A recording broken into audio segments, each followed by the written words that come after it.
안녕하세요. 성공예감 이대호입니다.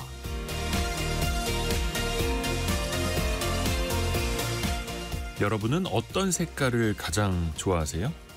노란색은 태양을 상징하는 색이고 행복감과 낙천주의, 긍정적인 에너지를 나타낸다고 합니다. 그런데 산업적으로는 이게 눈에 잘 띄기 때문에 경고와 주의, 위험을 뜻하기도 하죠. 빨간색은요, 위험과 멈춤을 의미하는데 증권시장에서는 기분 좋은 주가 상승을 뜻하죠. 파란색은 시원함과 안정감, 그리고 신뢰를 주는 색깔인데 증시에서는 하락을 뜻하기도 하고요. 그런데 미국에서는 정반대로 씁니다. 주식이 상승할 때 초록색, 하락할 때 빨간색을 쓰죠. 색깔이 무엇을 의미하고 상징한다는 것도 결국 우리가 느끼고 약속하고 만들어낸 것에 불과합니다. 상징은 상징일 뿐 어떤 감정을 느끼고 어떻게 반응할 것인지는 결국 나의 몫입니다. 어떤 색을 마주하든 그 명도와 채도를 결정하는 붓은 내가 들고 있는 거죠. 성공예감 이대호입니다. 시작합니다.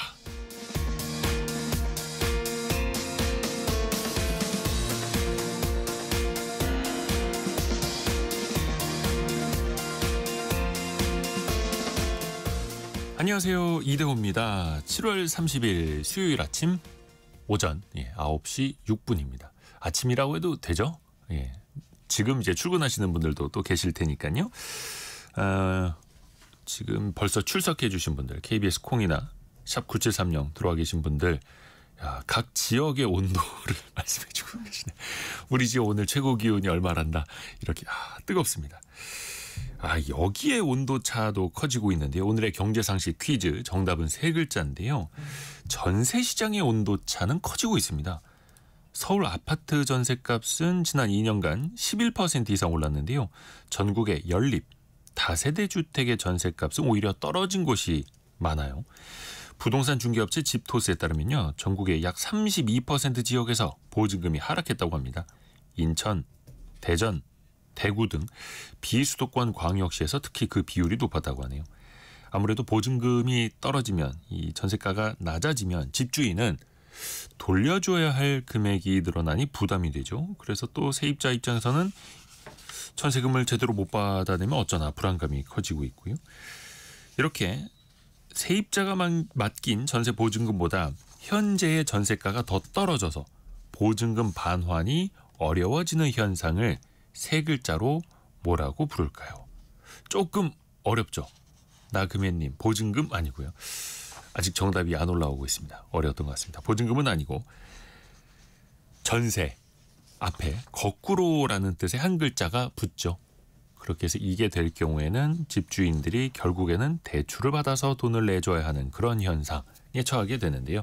전세 앞에 거꾸로 한 글자가 붙게 됩니다. 김태우님, 깡통전세. 깡통전세는 집을 이제 매각을 해도 전세금을 돌려줄 수 없을 정도까지 떨어지면 이렇게 표현을 하죠. 깡통전세라고. 그거보다는 일단 전세금이 기존보다 낮아지는 현상을 역전됐다고 하죠. 예.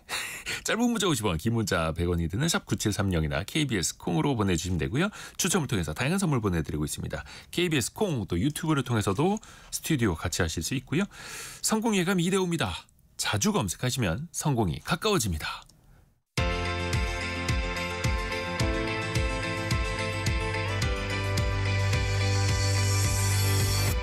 KBS 1라디오 성공예감 이대호입니다.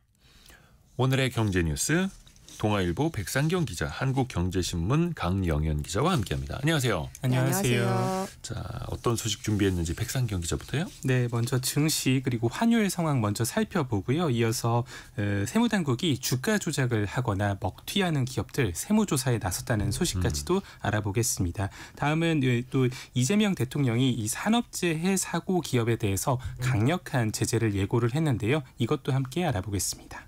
그리고 휴가를 다녀온 강영현 기자는요. 네, 지난 10일이었죠. 기준금리를 동결한 한국은행의 금융통화위원회에서 의사록을 발표했는데요. 네. 어떤 이야기가 오갔는지 살펴보고요. 지난해 고령자 숫자가 1,000만 명을 넘어섰습니다. 이를 포함해서 2024년 인구주택 총조사 내용까지 전해드리겠습니다. 네. 자, 백상경 기자가 준비한 소식 일단 증시부터 체크를 해볼까요? 네, 먼저 뉴욕 증시 알아볼 텐데요. 그 기업들의 좀 실망스러운 실적 발표 그리고 FOMC 앞두고 지금 하락세를 좀 보였습니다. 보잉이나 뭐 유나이티드 헬스, 뭐 UPS 이런 기업들의 실적들이 좀 생각보다는 좀 안 나왔고요. 이런 결과들이 반영이 되면서 다우 지수가 0.46% 떨어졌고요. S&P 500은 0.3% 하락, 그리고 나스닥은 0.38% 하락을 했습니다. 이게 아무래도 미중 무역 합의가 좀 불발이 됐던 거 이런 것들도 투자 심리에 악영향을 미쳤습니다. 미국의 경제 지표들이 이제 좀 발표되는 것들 조금씩 달라지는 기미가 나타나요. 네, 이제 먼저 좀 상품 무역 수지를 살펴봐야 될 것 같은데요. 네. 6월 이 미국의 수입이 감소를 하면서 상품 무역 적자가 한 달 전보다 10%, 104억 달러가 감소한 860억 달러, 그러니까 우리 돈으로 120조 원을 기록을 했습니다. 이 예상보다 좀 크게 많이 줄어든 거고요. 산업 자재 그리고 자동차 수입도 감소를 했고 줄어든 적자는 2분기 미국 국내 총생산에 긍정적으로 반영이 될 전망입니다. 이게 좀 뭐 생각보다 이제 수입이 줄어들었다. 그러니까 뭐 이렇게 되면서 무역 그 수지가 조금 완화가 약간 좋아졌다 이렇게 볼 수 있겠고요. 네. 미국의 지난달 구인 규모는 5월보다 오히려 줄면서 시장의 예상을 또 밑돌았습니다. 근데 이게 관세 정책의 불확실성 때문에 기업들이 지금 신규 채용에 좀 신중한 모습들을 보이고 있거든요. 그래서 노동 시장이 좀 둔화하고 있다 이렇게 분석이 되고 있고요. 또 이번 달 이 미국의 소비자 심리는 또 개선된 것으로 나타났습니다. 그 7월 소비자 신뢰 지수가 한 달 전보다 2포인트 상승한 97.2를 기록을 했는데요. 시장 전망치보다 이거 높은 수치입니다. 그래서 미국에서 지금 연이어서 무역협정 체결 소식이 좀 나오고 있었는데 이게 아무래도 이제 관세 전쟁에 대한 우려를 좀 완화를 해주면서 일반 소비자들의 심리 이건 좀 끌어올리고 있다 이렇게 풀이가 되고 있습니다.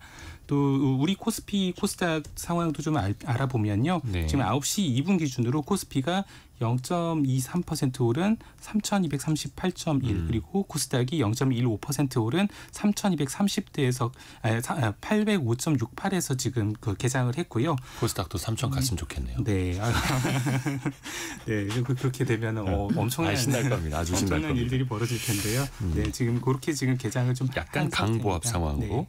오늘 원달러 환율이 1,391원으로 보합 상황으로 개장을 했던데 최근에 계속해서 1,390원대 이어지고 있어요. 네, 그 어제 환율이 이 1,391원으로 마감을 했고 지금 보합 출발을 했습니다. 네. 근데 어제 지금 거의 9원 정도가 큰 폭으로 올랐었거든요. 아무래도 이제 한미 관세 협상을 앞두고 이런 심리들이 반영이 된 것들로 보입니다. 아무래도 상호 관세 협상 결과가 어떻게 나오느냐 이런 부분에 대해서 경계하는 심리들이 좀 상당히 지금 올라온 상태고요. 또 지금 미국이 EU와 관세 협상에서 승리했다라는 평가가 나왔잖아요. 그래서 이런 부분들 반영이 되면서 좀 달러 강세가 나타나는 모습들도 함께 원달러 환율에 반영이 됐습니다. 그리고 국세청이 세무조사를 좀 더 강화하겠다라고 밝혔는데 뭐 국세청이 워낙 하는 일이 그거니까 그런데 그 내용을 보면 주가 조작을 하거나 아니면 이제 기업 사냥꾼으로 의심되는 사람들에 대해서 강도 높은 세무조사를 하겠다라고 밝혔어요. 네, 이게 주식시장을 교란해서 부당 이익을 얻고도 정당한 세금을 내지 않은 이런 불공정 행위 탈세자에 대한 세무조사를 실시하겠다라고 어제 밝혔습니다. 원래 하던 건데 사실 이게 지금 되게 주식시장이 어떻게 보면 탄력을 크게 받고 있는 상황에서 이런 좀 부정행위를 한 사람들 이런 것들을 좀 잘 잡아내서 시장을 좀 건전하게 잘 끌어올려 보겠다라는 그런 모습들로 같이 읽힐 수가 있는데요. 허위 공시로 주가를 조작해서 시세 차익을 챙기거나 상장사를 사유화해서 소액 주주의 이익을 침해한 기업 그리고 먹튀 전문인 기업 사냥꾼 이런 것들로 뭐 좀 대상을 좁혀서 칼을 뺐다라고 볼 수 있겠습니다. 이번 세무조사 대상은요. 총 27개 기업과 관련자입니다. 이 중에서 24곳이 코스피, 코스닥 상장사고요. 매출액이 1,500억 원을 넘는 중견규모 이상 기업도 5곳이 포함이 됐습니다. 특히 주가 조작 허위 공시 조사 대상 기업은 허위 공시 이후 평균 64일 만에 주가가 거의 400%가량 치솟은 다음에 폭락해서 고점 대비 3분의 1까지 떨어진 것으로 나타났는데, 이런 공시를 믿고 투자한 소액 주주들의 지금 회복 불가능한 어떤 피해들이 많이 발생한 상황이잖아요. 그래서 이런 상황에서 국세청은 이들의 탈루 혐의 금액이 거의 한 1조 원 안팎에 이를 것이다, 이렇게 추산을 하고 있습니다. 이 부분 조사를 제대로 해보겠다라는 것들이고요. 어떻게 보면 증시 투명성도 높이고 세수도 확보할 수 있고. 네. 그리고 엔터기업 하이브도 세무조사를 받게 됐어요. 네, 상장 과정에서 사기적 부정거래 혐의로 수사 중인 하이브도 세무조사를 시작을 합니다. 국세청이 밝힌 27개 세무조사 대상에 하이브가 포함이 된 것으로 보이고요. 사실 이제 방시혁 하이브 의장이 상장 전에 기존 투자자들에게 기업 공개 계획이 지연될 것처럼 속이고 하이브 임원들이 출자 그리고 설립한 사모펀드가 만든 특수 목적 법인에 지분을 팔게 한 혐의로 이미 경찰 등의 수사를 받고 있는 상황입니다. 이 특수 목적 법인이 하이브 상장 이후에 보유 주식을 매각을 했고 방 의장이 주주 간의 계약에 따라서 매각 차익의 30%를 받았는데요. 국세청은 이 거래 과정에서 세금 탈루가 있었느냐, 요걸 조사할 전망입니다. 자, 그리고 강영현 기자가 준비한 소식 들어볼게요. 이달 초 10일에 열렸던 금통위 만장일치로 기준금리 동결 결정을 했었잖아요. 자세한 이유가 나왔네요. 네, 의사록이 공개가 되었는데요. 의사록에서 6명의 금통위원 모두가 가계부채 급증에 대한 우려를 보인 것으로 나타났습니다. 수도권 지역의 주택가격 상승과 기대심리 확산에 따른 이 가계부채 급증이 잠재적으로 금융안정의 불안 요인이라고 지적을 한 건데요. 이 때문에 정부의 대출 규제 정책 효과 그리고 수도권 주택가격 상승 완화 정도를 당분간 주시하면서 추경 효과 그리고 관세 협상 결과 등을 지켜봐야 한다라고 입을 모았습니다. 또 우리나라의 주택 가격 그리고 주거비 상승이 기대 인플레이션을 자극할 수 있다라는 견해도 나왔는데요. 그러니까 우리나라의 소비자 물가지수, 그러니까 CPI에는 여러 선진국들과는 다르게 이제 자가 주거비는 포함되어 있지 않고 보증금 같은 임차 주거비만 10% 미만의 낮은 비중으로 반영이 되어 있는데 네. 물가 데이터에는 나타나지 않지만 실제로 이제 주택 가격의 상승이 주거비 상승을 통해서 기대 인플레이션을 상승시키고 또 젊은 층을 중심으로 해서 가계 소비를 위축시킬 가능성이 높아 보인다라고 우려를 한 겁니다. 또 금통위에서는 미국과의 이 관세 협상 좀 어떻게 보고 있던가요? 네, 하반기 이후에 이제 우리가 추경 효과가 더해지면서 국내적으로 이제 내부적으로는 내수가 회복이 되겠지만 수출 같은 경우에는 무역 협상 결과에 따라서 크게 달라질 것으로 예상된다라고 하고 있는데요. 이 때문에 금리 인하 기조는 이어가겠지만 미국과의 무역 협상 전개 그리고 국내 경기 흐름 등을 종합적으로 고려해야지 이제 금리를 내릴지 동결할지 이것을 결정할 수 있을 것 같다라고 강조를 했습니다. 특히 미국의 반도체 관세 부과의 영향이 클 것으로 보였는데요. 일단 반도체 관세 같은 경우에는 미국으로의 직접 수출뿐만 아니라 네. 중국 타이완을 경유하는 수출 물량에 대해서도 이제 간접 효과까지 고려해야지 정확하게 얼마나 영향을 받는지를 알 수 있거든요. 그래서 이제 한은 같은 경우에는 지금 현재 경제 전망에서 반도체에 대한 관세가 25%보다 낮은 수준을 전제하고 있는데 25%의 관세가 확정이 된다면은 더 많은 관세를 내게 되는 거니까 이제 성장 전망치의 하향 조정 요인이 될 수 있다라고 우려를 하는 겁니다. 그리고 밤사이에 미국 국채 수익률, 그러니까 미국 시장에서 거래되는 국채 금리가 많이 낮아졌더라고요. 트럼프가 한마디를 했네요. 네, 트럼프 대통령이 이제 지난달에 당분간에 이제 만기가 매우 짧은 국채만 발행할 것이다라고 하면서 제롬 파월 미국 연방준비제도 의장이 물러나면은 이제 금리를 크게 낮춘 후에 장기물 발행으로 전환하겠다라고 한 겁니다. 그러니까 지금 높은 금리 상태에서 장기물 발행해 놓으면 오랫동안 높은 이자를 물어야 하니 파월이 나가고 나면 금리 내려서 싸게 발행하겠다. 야. 그런 거죠. 왜 그러냐 하면 이제 당연히 지금 말씀하신 것처럼 이제 금리 부담 때문인데 그러니까 장기 국채는 말 그대로 장기이기 때문에 장기간 이자를 지급해야 되잖아요. 네. 그래서 발행 시점의 금리가 그 정부의 장기 차입 비용으로 고정이 됩니다. 그러니까 지금처럼 이제 상대적으로 금리가 높으면은 이제 장기 국채를 발행했을 때 높은 이자 비용을 뭐 10년에서 뭐 30년까지 떠안게 되는 셈인데 반대로 금리가 조금이라도 내려간 이후에 발행을 하면 이제 장기 이자 부담을 낮출 수가 있죠. 네. 그런데 그러면 이제 뭐 맞게 잘하는 것 아니냐라고 할 수도 있겠지만 사실 이 장기채는 각각의 장단점이 뚜렷합니다. 단기채 같은 경우는 이자율이 낮아서 정부의 이자 부담을 줄여주는 측면이 있지만 금리 변동에 민감하기 때문에 불안정한 부분이 있고요. 또 장기채 같은 경우에는 비교적 안정적이고 예측이 가능하지만 그렇죠. 이자율이 높다라는 장점이 있죠. 단점이 있죠. 그래서 최근에 이제 장기물 금리가 올랐는데 사실 이 배경에는 인플레이션, 또 관세 부담, 페드의 독립성 논란, 장기 재정 전망 악화 등이 거론이 되고 있습니다. 여러 가지 문제가 있는 건데 딱 한쪽이 옳다 나쁘다라고 말하기는 좀 어려운 상황인 것 같습니다.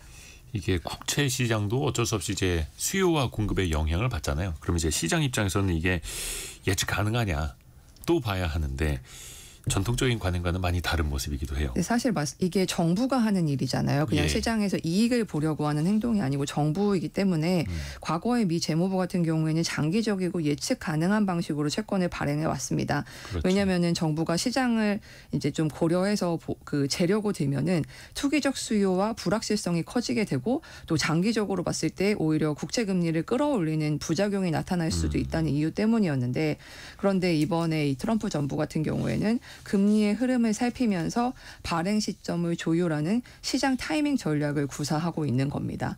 일단 현재 투자자들 같은 경우에는 이 트럼프 행정부의 신호를 대체적으로 환영하고 있는 분위기인데요.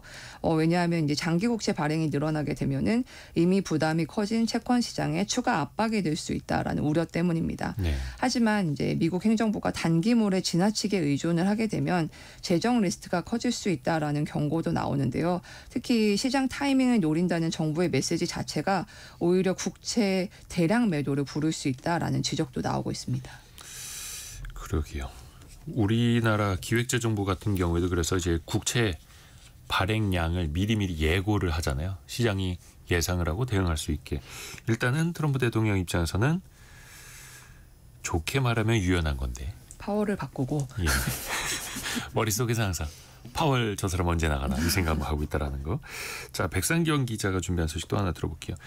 그 노동 현장에서 산업재해 진짜 이게 끊이질 않지 않습니까? 그래서 이재명 대통령도 강한 대응을 주문했고요. 네, 산재 문제에 대해서 거의 작심하고 발언을 좀 했습니다. 대책을 지시를 하면서 고용부 장관이 장관직을 걸고 막아라 뭐 이런 표현까지도 썼을 정도로 굉장히 강하게 얘기를 했는데요. 이게 지난 28일 경남 함양 울산 고속도로 공사 현장에서 60대 노동자 한 명이 또 산업재해 사고로 안타깝게 사망하신 이 사건을 좀 얘기하면서 이렇게 좀 거론이 됐습니다. 그러니까 이재명 대통령은 어제 국무회의에서 올해가 산업재해로 인한 사망 사고를 근절하는 원년이 됐으면 좋겠다라고 밝혔습니다. 특히 모두 발언에서 이 함양 울산 고속도로 사건의 이 시공사였던 포스코 ENC라는 회사를 거론을 했는데요. 네. 이 포스코 ENC라는 회사에서 올해 5번째 산재 사고가 발생했다라고 하면서 살자고 돈 벌자고 간 직장이 전쟁터가 된 것 아니냐. 뭐 아주 심하게 얘기하면 이런 표현을 썼습니다. 법률적 용어로 미필적 고의에 의한 살인 아니냐라고 비판을 굉장히 강하게 했는데요. 아무래도 이 안전조치 관련해서 형사처벌이 별로 의미가 없을 것 같다라는 의견도 내놨습니다. 똑같은 이 사고가 계속 발생을 하게 된다면 거의 징벌적인 손해배상, 그러니까 경제적인 어떤 제재로 가야지 어떤 형사처벌 시도를 해봤자 제대로 형사처벌 받는 사례들이 없잖아요. 그래서 이런 부분들보다 아예 이제 경제적인 어떤 제재들을 줘야 된다 이런 부분들을 좀 강조를 했습니다. 그러면서 징벌적 손해배상 도입을 좀 검토해보라 이런 얘기도 했고요. 네, 이런 여러 가지 좀 제안들을 좀 내놨습니다. 그만큼 강한 메시지를 준다라는 거고 또 특히 이번 국무회의는 이 중대재해처벌법 관련된 장관과의 토론까지도 영상을 다 공개했더라고요. 네. 그것도 아주 또 이례적이었고 그러면 구체적으로 어떤 대안들이 좀 나올까요? 네, 그 주무부처 장관이 김영훈 장관, 고용노동부 장관의 이야기를 좀 보면 힌트가 나올 것 같은데요. 사망사고 발생 시 형사처벌 징벌적 손해배상 함께 공공 입찰에 참여를 제한하거나 영업 정지 조치를 하는 방식을 병행하는 방안도 검토를 할 예정입니다. 그리고 금융위에서도 얘기가 나왔는데요. 각 은행의 내규를 보면 기업의 평판을 고려해서 산재 사고가 일어나면 대출 제한을 할 수 있게 돼 있다라는 네. 부분들을 좀 짚었습니다. 그래서 중대 사고가 나면 이게 ESG, 그러니까 환경사회 그 지배구조, 요 경영 평가가 이루어질 때 이 부분에서 불이익을 받도록 하는 방안을 검토하고 있다. 이렇게 보고를 좀 했습니다. 이재명 대통령도 그 금융위 보고에 대해서요. 어쨌든 산재 사망 사고가 이렇게 상습적으로 발생을 하면 이걸 여러 차례 공시를 해서 주가를 폭락하게 만들 수도 있다. 그러니까 직접적으로 이제 경제적 타격을 줘야 된다. 이 부분을 계속 강조를 했고요. 또 산재 사고를 전담해서 지휘하는 수사단 체계 검토도 지시를 했습니다. 산재 사망 사고가 상습적으로 발생하면 여러 차례 공시해서 주가가 폭락하게 만들 수도 있다. 그럼 이제 엄한 주주들, 투자자들이 또 손해 볼 수도 있고 오히려 그 뒤에서 대주주 입장에서는요. 주가 떨어지면 좋거든요.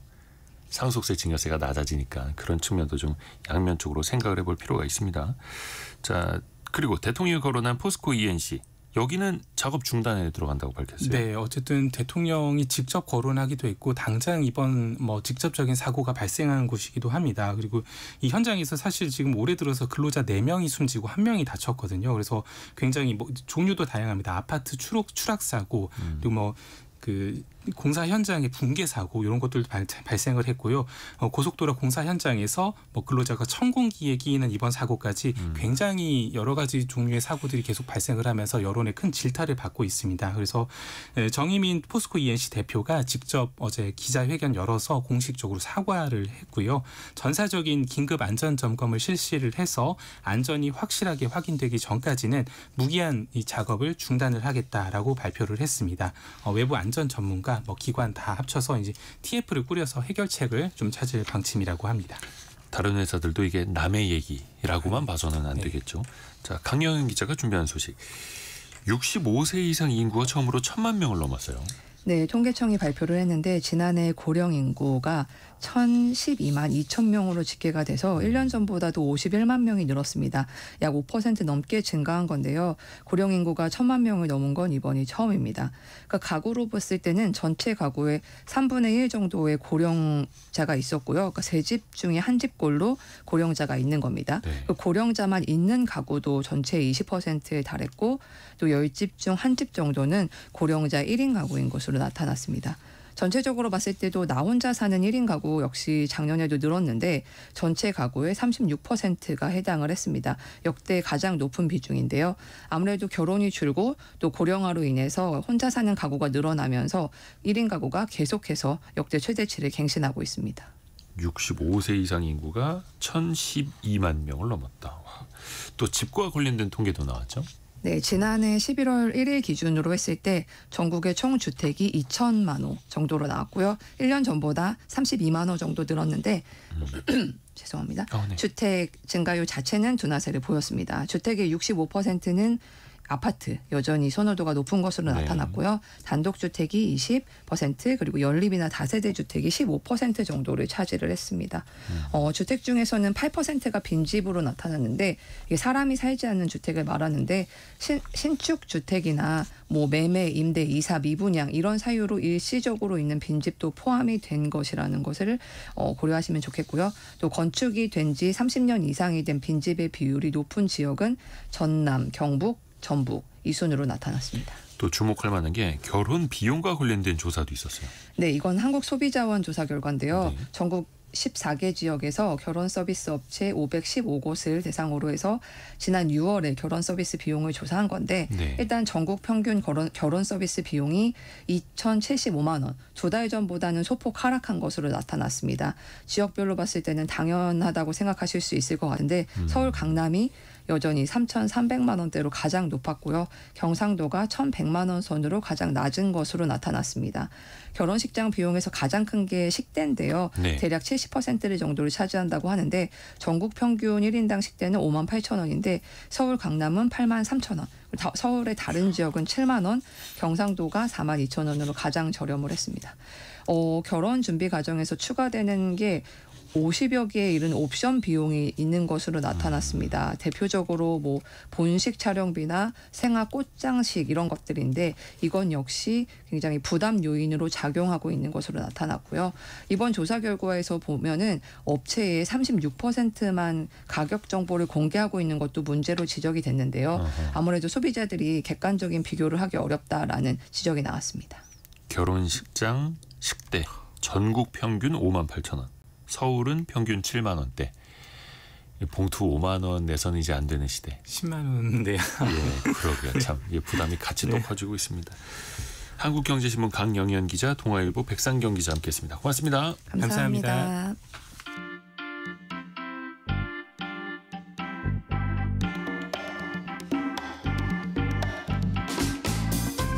지금 여러분께서는 KBS 일라디오 성공예감 2대호입니다를 듣고 계십니다. 프로그램에 참여하신 청취자 여러분께는 추첨을 통해 아름다운 식탁 창조 주빅푸드에서 뿌리 담은 리얼 생와사비를, 쉽고 빠른 판촉물 제작 시너지 기프트에서 고속 충전 알람 시계를, 그리고 성공예감에서 준비한 커피 쿠폰을 보내드립니다. 당첨자는 성공예감 2대호입니다 홈페이지에서 확인하세요. 경제상식 퀴즈 한 번 더 나갑니다. 정답은 세 글자인데요. 지금의 전세 시세가 기존의 전세 보증금보다 낮아져서 집주인이 보증금을 돌려주기 어려워지는 현상을 이렇게 세 글자로 부르는데요. 7033님이 1년 전에 3억 원 이것이 돼버려서 지금까지 엄청 힘듭니다라고 보내주셨고요. 막내라는 닉네임 쓰시는 분은 정답 맞춰주셨고, 부동산을 하고 있는데 힘드네요. 아무래도 공인중개사 하신 것 같은데, 주변에서 또 이런 현상들이 또 나타나면 중개하시는 분들도 또 난처해지실 수가 있겠네요. 그리고 닉네임 코미라고 쓰시는 분은 저도 보증금 전세 사기를 겪다가 올해 봄에 어렵게 이사를 했네요. 이렇게 보내주셨고요. 2542님은 부모님이 노후 대비격으로 빌라를 매매하셨다가 이 문제로 한동안 마음고생하셨어요. 라고. 주변에 정말 많이들 겪고 계십니다. 특히 지역, 지방 같은 경우에는 뭐 빌라라든지 다세대주택 같은 경우에는 특히 전에 받았던 보증금보다 훨씬 더 최근에 전세 시세가 낮아져서 또 불안해하시는 집주인들, 또 세입자는 또 더 불안하고요. 이건 어떤 현상일까요? 세 글자로 맞춰주시면 됩니다. 힌트는 전세금이 역전된, 그걸 이제 세 글자로 보내주시면 되고요. 짧은 문자 50원, 긴 문자 100원이 드는 샵 9730, 또 KBS 콩이 열려 있습니다.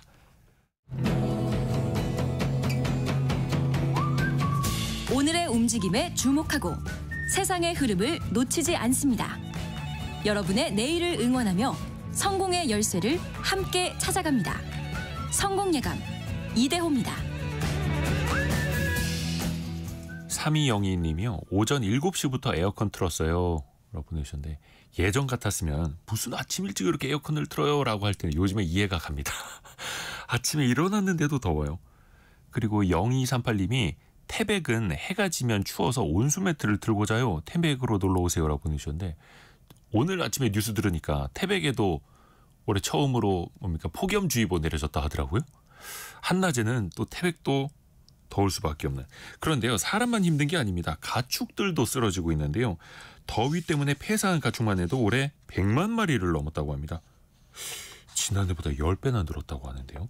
또 당장 우유 생산량도 줄고 있고요. 그러면 또 우리 식탁 물가 걱정이 안 될 수가 없죠. 한국생명환경자원연구원 정승헌 원장 통해서 이야기를 좀 들어보겠습니다. 정승헌 원장님, 안녕하세요. 네, 안녕하세요. 정승헌입니다. 이게 폭염이 심하면 우유 생산량도 준다 하더라고요. 그건 뭐 어떻게 보면 젖소도 똑같은 생명체이기 때문에 폭염에 대한 스트레스를 많이 받을 수밖에 없죠. 그런데 이제 올해 같은 경우는 특히 뭐 방금도 진행자께서도 말씀을 하셨지만 유난히 역대 최대의 폭염이 지금 지속되고 있어서 젖소도 굉장히 지금 힘든 시기를 지나고 있습니다. 젖소들도. 특별히 지금 7월 달만 보니까 7월 6일부터 12일, 23에서 30일에서 연속 폭염 지속 일수가 6일, 8일 이렇게 오래되다 보니까 젖소가 굉장히 힘들어가지고 제가 통계를 좀 살펴보니까 예.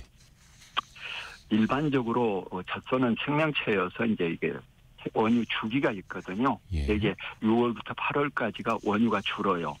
그래서 점차적으로 9월부터 회복됐다가 이듬해 4월이면 최고점에 도달하거든요. 근데 올해 같은 경우 지금 보면은 7월 지금 1일부터 시작해서 엊그제까지 생산량을 보니까 서울위가 이제 우리나라 전체 원유 생산량 한 35%를 점유하고 있는데 네. 여기만 해도 지금 한 전체적으로 보니까 170톤이 줄었어요. 1일. 오유. 그리고 전년도 최근 비교를 해보면 대개 이제 최고 원유가 생산되는 4월하고 7월을 비교해보면 22년, 23년, 24년의 경우에는 한 5.5%에서 7.5%가 줄었어요. 근데 올해 같은 경우는 벌써 15.3%가 줄었어요. 2배 이상 줄었어요. 그러니까 예년의 예년 여름 3년에 대비로도. 예. 그래서 상당히 심각하게 지금 폭염 피해가 발생하고 있다. 이렇게 볼 수 있어요.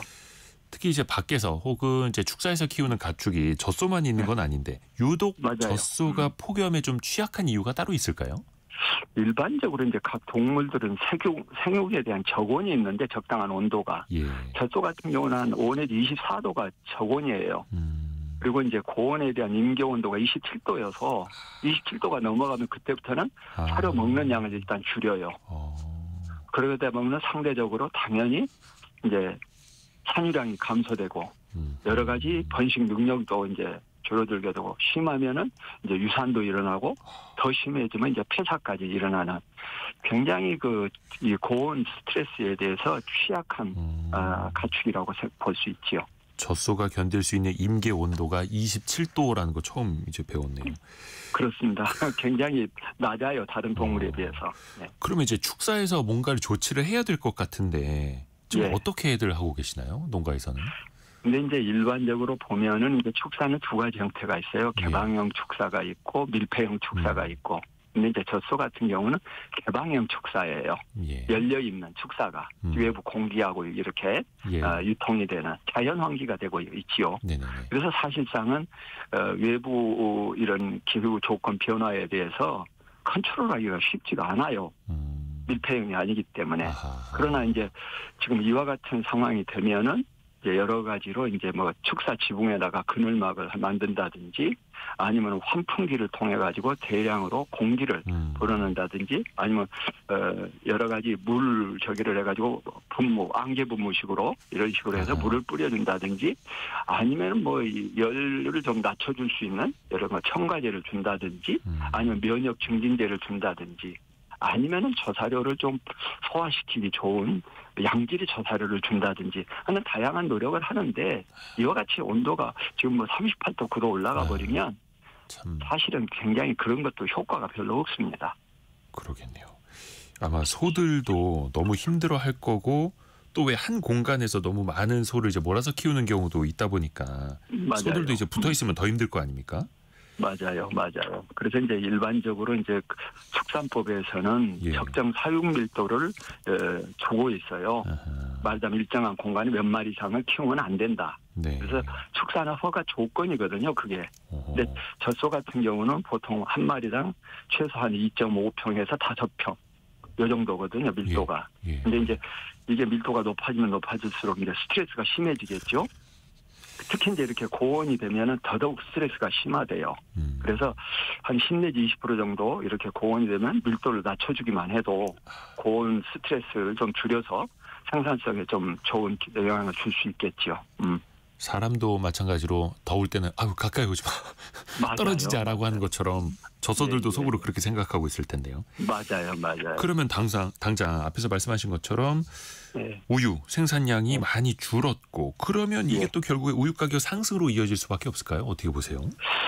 근데 이제 우리 축산물 중에서 유일하게 네. 정부가 가격을 관리하고 있는 게 이 원유예요. 우유예요. 왜냐하면은 액상으로 생산해내는 게 우유밖에 없거든요. 이게 저장성이 약하기 때문에 그렇죠. 낙농 선진국도 다 정부가 관리를 좀 해요. 그래서 이제 우리나라 같은 경우는 그동안 생산비 연동해서 이제 원유 가격을 조정을 했었는데 그렇죠. 시장 가격하고 상관없이 그랬는데 이제 여기에 대한 많은 소비자 단체 불만도 있고 그래서 23년부터 원유의 용도별로 그러니까 음용유하고 가공유하고 구분해가지고 차등 가격제를 지금 적용하고 있어요. 그렇죠. 그래서 당장에 지금 예를 들어서 지금 생산해 준다고 원유 가격이 올라가지는 않습니다. 근데 이제 단지 가공회사, 이 원유를 받아다가 가공회사 입장에서는 가공비 문제라든지 유통비 문제라든지 여러 가지 전력료 상승이라든지 이런 것들을 감안해가지고 이 생산비의 증가 요인으로 원유하고 원유 가격 상관없이 소비자 가격을 인상하고 싶은 그런 좀 욕구는 있을 수 있겠죠. 그러나 실질적으로 지금 현재 여러 가지 소비가 감소하고 있고 또 유제품 원료라는 하는 또 다른 제품에도 영향을 미치거든요. 이 네. 자체가. 그래서 정부가 개입할 여지가 있기 때문에 그렇게 쉽게 가격 인상은 못하지 않을까 싶은데 단지 이제 가공 제품은 조금 다를 수 있어요. 치즈라든지 예. 이런 부분은. 예. 이게 그래서 유업체들과 낙농가 사이에 매년 협상을 하잖아요. 그래서 이제 원유 공급 가격 협상을 하는데 그렇습니다. 예. 가장 최근에는 좀 동결이 한 차례 됐었고 기존에는 그렇습니다. 생산비가 올라가니까 네. 소비자들의 우유 수요는 줄더라도 가격을 올릴 수밖에 없었던. 근데 그게 어느 정도 임계치에 오니까 여기서는 맞아요. 더 올리지 말자라고 작년까지는 했었고. 예. 근데 이제 낙농가 입장에서 보면 우유 생산량이 줄고 하면 또 예. 소득이 또 줄어들 수밖에 없잖아요. 맞아요. 이게 양쪽 다 어려운 측면이 있습니다. 상당히 지금 그 낙농하시는 농가들이 예. 2중 3중고를 겪고 있습니다. 굉장히 지금 어렵습니다. 그 2중 3중 이게 4중고까지 되는 게 요즘 소비자분들이 수입산 멸균 우유를 많이 사 드시더라고요. 이거 수입도 많이 늘고 있다 하던데요.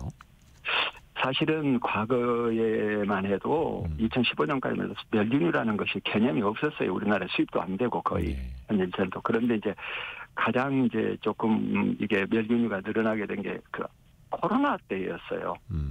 그래서 이제 코로나 때 여러 가지 유통에 여러 가지 어려움이 있다 보니까 그때 이제 이 멸균유가 늘어나게 되고 이제 두 가지 측면으로 볼 수 있어요. 하나는 이제 가격적인 측면에서 본다 그런다면 일단 국산 지금 우유 가격이 1000ml가 한 3,000원 내외거든요. 근데 이제 이거는 한 1,000원밖에 안 하기 때문에 가격이 한 3분의 1밖에 안 되죠.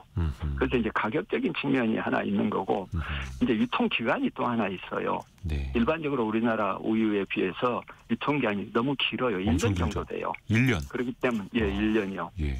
그래서 지금 이제 이 온라인 플랫폼 쪽에서는 이와 같이 멸균유가 늘어나죠. 계속. 예. 그래서 지금 현재 보면은 작년 같은 경우만 해도 뭐 48,000톤, 9,000톤 돼가지고 최근에 뭐 굉장히 빠른 속도로 증가는 되고 있지만 아직도 이제 우리나라 전체 우유 소비량이 백색실 소비량이 한 3% 정도 되는데 그래서 지금 이런 그 우유를 특히 사용하는 여러 가지 매장 같은 곳에서는 암만 해도 가격이 저렴하니까 멸균유를 선호할 수밖에 없겠죠. 어디 뭐 커피에 라떼 형식으로 넣는 데라든지 이런 데는 가장 큰 부분입니다. 그러니까 비싼 국산 우유보다는 싼 멸균우유 넣어도 소비자분들은 뭐 그게 크게 체감을 못하니까요. 맞아요. 그러게요. 이게 멸균우유라는 게 그 순간적으로 고온으로 멸균을 해서 그렇습니다. 최대 1년까지도 다 제거한 거죠. 그래서 보관 유통이 용이하다 보니까 또 신선유에 비해서 쌀 수밖에 없는 거고. 당연합니다. 우리 낙농가는 경쟁을 해야 되는 거고. 네. 이게 그러면 원유 생산량은 줄고 수입 멸균우유는 늘고 낙농업계는 지금 어떻게 좀 대안을 찾아볼 수 있을까요? 그래서 이제 저도 정부에다가도 제안을 했습니다마는 그동안 우리나라는 이제 고품질 원유 생산에다가 목표를 두고 꾸준히 원유 품질을 향상시켜 왔어요. 거기에다 인센티브를 주면서. 그러다 보니까 우리나라 원유 품질은 지금 세계적인 아주 탑 클래스에 들어가 있습니다. 당연히 그러다 보니까 생산비가 비쌀 수밖에 없어요. 우리나라는 그래서 지금 단일 생산 시스템으로 돼 있는데 앞으로 우리나라도 K밀크를 지금 브랜드화해 가고 있기 때문에 우리나라 K멸균유 그래서 이제 지금과 같은 꼭 그런 그 체세포수나 세균수를 강화해가지고 생산비를 높이는 제 안에도 좀 더 생산비를 낮출 수 있는 생산 시스템도 만들어서 수입 멸균유와 경쟁할 수 있는 그런 또 다른 시장 체계를 만들어갈 필요가 있다 이렇게 생각을 합니다. 하기사 그 수출 제대로 되기 시작하면 이제 K자가 붙게 되는데 K푸드도 해외에서 잘 나가는데 K멸균유 이게 역발상이네요. 우리가 멸균류 이제 수입산에만 대응할 게 아니라 아예 우리 우유를 수출을 하자. 그렇습니다. 이것도 잘 됐으면 좋겠네요. 또 마지막으로 이게 폭염이라는 게 사실 매년 반복되는데 갈수록 또 심해지기도 하고요. 맞아요. 뭐 기술적으로나 좀 어떤 대안을 조금 더 우리가 생각해 보면 좋을까요? 사실은 지금 현재 이 기상재해 문제는 뭐 어떤 꼭 그 낙농만의 문제가 아니라 우리 국민들의 모든 생활에 영향을 미칠 것입니다. 그래서 이제 우리 축산도 그러한 각종 기후 조건에 따라서 잘 맞춰가기 위해서 스마트팜을 지금 확산시키고 있습니다. 그래서 거기다가 환풍 시설이라든지 여러 가지 반추위 내에서의 소 안에 생리적인 부분들을 이제 잘 조절할 수 있도록 한다든지 번식을 잘 확인할 수 있다든지 질병 예측을 한다든지 다양한 부분에서 지금 이와 같은 여러 가지 새로운 기술들을 지금 접목을 하고 있고 또 착유 부분도 이제 착유 로봇을 이용해서 24시간 착유할 수 있는 그러한 것도 점차적으로 지금 확대되고 있습니다. 그래서 우리나라 낙농 산업도 점차적으로 이와 같이 새로운 기술, AI 기술을 접목하는 그런 낙농 형태로 발전해 나갈 것이다. 이렇게 기대하고 있습니다. 그리고 아까 그 멸균류 수출 관련해서도 박신홍님 K 멸균류 경쟁력을 키워야겠어요라고 보내주셨는데 왜 우리나라 그 K-팝 스타들이 해외 어떤 뭐 이제 TV 프로그램 같은데 나가서 라면이나 좋아하는 과자 하나 소개하면 그 수출 물량이 엄청 늘어나더라고요.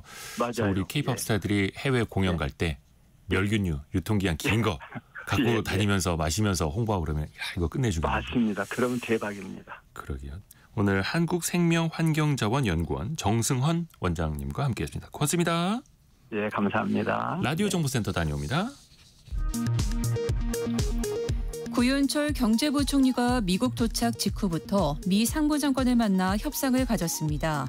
이 자리에는 김정관 산업통상자원부 장관과 여한구 통상교섭본부장이 동석했습니다.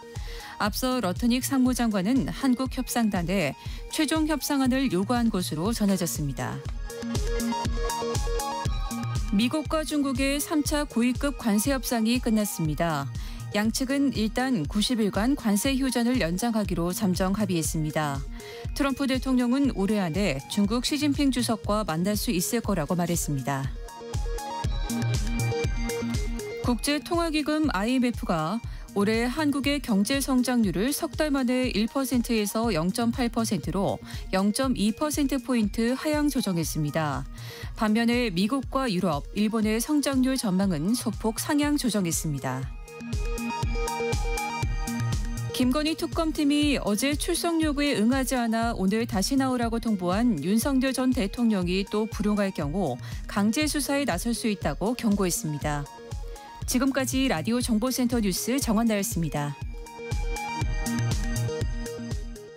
우리 청취자분들도 그 MBTI 검사 한번 해보셨나요? 본인이 이제 내향적이냐 외향적이냐 E냐 I냐 또 여기에 따라서 사람들 만나고 또 어떤 공간으로 가는지도 조금씩 이제 성향이 달라진다고 하는데요. 요새는요. 내향인들을 집 밖으로 불러내는 공간들이 또 인기를 끌고 있다고 하네요. 트렌드 팔로우 시간입니다. 대학내일 정은우 센터장과 함께합니다. 안녕하세요. 안녕하세요. 그 Z세대가 젊은 세대들이 내향인들에 대해서 관심을 좀 갖고 있어요? 맞습니다. 그 한때 인싸라고 해서 이른바 외향형 인간들이 좀 주목을 받았던 시기가 좀 있었는데요. 그렇죠. 예, 요즘에 오히려 내향인과 또 내향인을 다룬 콘텐츠가 굉장히 좀 주목을 받고 있습니다. 그 나름 뭐 작용 반작용 법칙이라고도 할 수 있을 것 같은데 가령 찐 내향인 연예인이라고 여겨지는 배우 엄태구 씨 그리고 심은경 씨 그리고 그러니까 극내향 요리사인 최강록 셰프의 예능 출연이 요즘 화제가 되고 있습니다. 그래서 기존에 줄곧 소리 지르고 자기적이었던 어떤 예능 문법에서 벗어나서 그런 재미로 시청자들에게 사랑을 받고 있는데 이게 비단 유명인들뿐만 아니라요. 인플루언서라든지 이런 분들도 본인을 내향인으로 소개하면서 혼자 여행하는 법, 뭐 혼자 데이트하는 법 이런 식으로 소개하는 분들이 많고 또 이들을 또 강유미 씨 같은 분들이 패러디해서 흉내내는 이런 콘텐츠도 또 인기를 얻고 있습니다. 그래서 올해 상반기 SNS와 커뮤니티에서는 내향인 관련된 키워드 언급량이 지난해 같은 기간보다 저희 조사에서 44% 증가한 걸로 나타났습니다. 그러니까 막 예능이라고 해서 방방 뜨고 재밌게 하고 깔깔깔깔이 아니라 오히려 내향인 그들의 방식으로 그렇죠. 정말 몇 마디 안 하는데 그게 재밌는. 맞습니다. 그래요. 근데 또 이제 내향인 정말 내향적으로 이제 크게 그렇게 네. 성향이 있으신 분들은 반갑다고 해서 격하게 환영하는 것도 되게 부담스러워하시더라고요. 그쵸. 그 몇 년 전에 한 화장품 매장에서 예. 입구에 이제 매장 직원의 친절을 좀 부담스러워하는 뭐 도와드릴까요? 이런 친절을 부담스러워하는 고객을 위해서 혼자 볼게요라는 스티커가 붙은 바구니가 화제가 된 적이 있었는데요. 아, 점원분 네, 네. 저한테는 오지 마세요. 이후에 많은 그 화장품 매장이 손님이 도움을 요청하기 전까지는 도와드릴까요라는 말을 하지 않는 게 약간 당연한 일, 그러니까 이른바 국룰처럼 번지기도 했었습니다. 그러게요. 혼자 조용히 보고 싶은데 옆에 다가와서 하나하나 얘기해주고 좀 부담스러울 때 있어요. 네. 있습니다. 그리고 또 내향인들이 좋아하는 공간으로는 네. 또 이야기해 주신다면서요? 어디입니까? 팝업 같은 경우가 한때 이제 유행에 좀 민감하고 사람들과 잘 어울리는 이른바 인싸분들만 갈 수 있는 공간으로 유명했었는데 심지어 그런 공간에 가면 컨셉에 맞추어서 직원들이랑 사관극을 막 해야 되는 경우도 있었거든요. 그래서 내향인들 부담스럽다.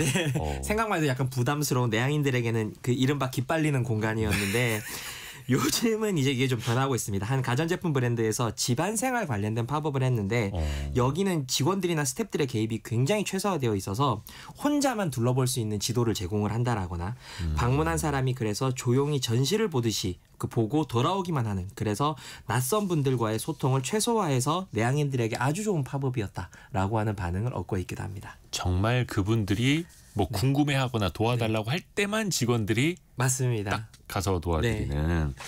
또 내향인이라고 사실 집에만 있는 게 아니에요. 취미 활동도 적극적으로 할 수도 있잖아요. 그렇죠. 그 공방 같은 곳에 직접 찾아가기도 하지만 실제로 선생님은 없는 이른바 무인 공방 시스템, 무인 원데이 클래스 방식이 또 인기를 끌고 있습니다. 잠시만요. 뭐 배우러 가는 건데 선생님이 없으면 어떡해요? 그렇습니다. 그래서 가면 이제 선생님이 영상 안에 태블릿 같은 영상 안에만 있고 그거에 따라서만 하면 되는 식인데요.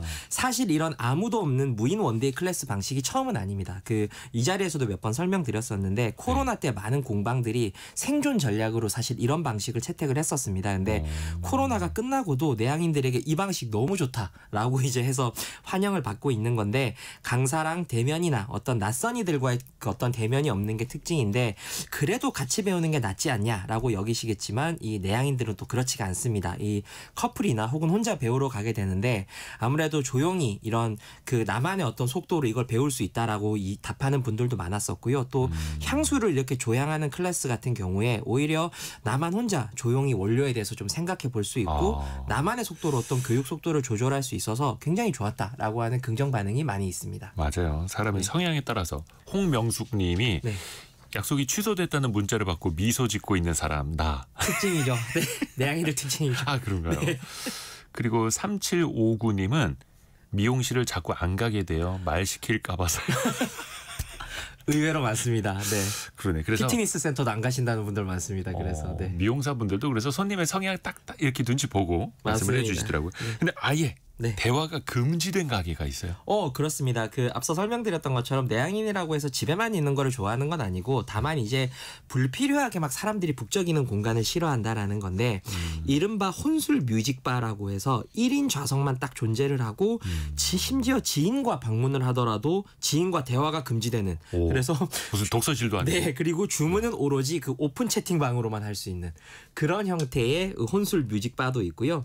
이런 공간의 특징들이 대부분 예약제로 운영이 되고 있는데 1인 혹은 최대 2인까지만 이용할 수 있는 소규모로 운영이 되고 있고 대부분이 이제 뭐 글을 쓰거나 책을 읽을 수 있는 개인 작업실 형태의 카페인데 보통 주말 시간대는 2주 전에 예약이 마감될 정도로 인기라고 합니다. 네.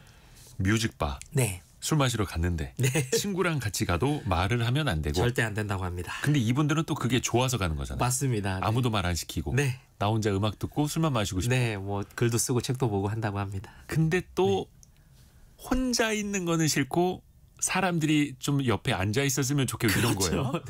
아, 이거 희한합니다. 그래서 이거 이해 못 하시는 분들은 아니 그럴 거면 그냥 집에 있지.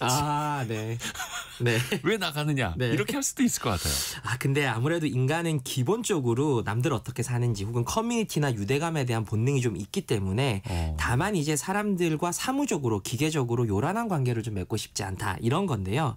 그럼 이분들이 어떤 식으로 관계를 맺느냐. 부산의 한 카페 공간 같은 경우는 내향인들의 별장이라는 별명으로 되게 유명한 공간이 하나 있는데 시간당 8,000원 정도를 내면 이 공간을 이용할 수 있습니다. 그래서 여기서 앞서 설명드렸던 것처럼 개인이 뭐 기록을 하거나 음악을 들을 들을 수 있는데 여기까지는 앞서 설명드렸던 카페나 혼술 뮤직바랑 크게 다를 게 없는데 흥미로운 거는 여기를 다녀간 내향인들끼리 소통하는 장치가 이 카페에 많이 있습니다. 그래서 예를 들면 빛이 된 공유 일기장이라는 곳이 있는데 여기에 이제 속마음을 털어놓고 재미를 느끼는데 어떤 사람들은 정작 짝사랑하는 사람한테는 편지를 못 쓰면서 여기에는 또 짝사랑하는 사람들에게 편지를 남겨놓는 네, 그런 형태의 이제 이런 그 이벤트들도 있고요. 네. 붙이지 못한 편지. 뭐 이를테면 그런 걸 수도 있습니다. 그리고 이게 사실 한 그 몇 년 전에 서울의 한 그 코인 빨래방에서 빨래방에 어떤 AS나 건의 사항이 있으면 적으라고 둔 노트가 있었는데 이게 시간이 지나니까 온 동네 사람들이 여기에다가 고민과 위로를 쓰기 시작했다라는 기사가 화제가 됐던 적이 있습니다. 그래서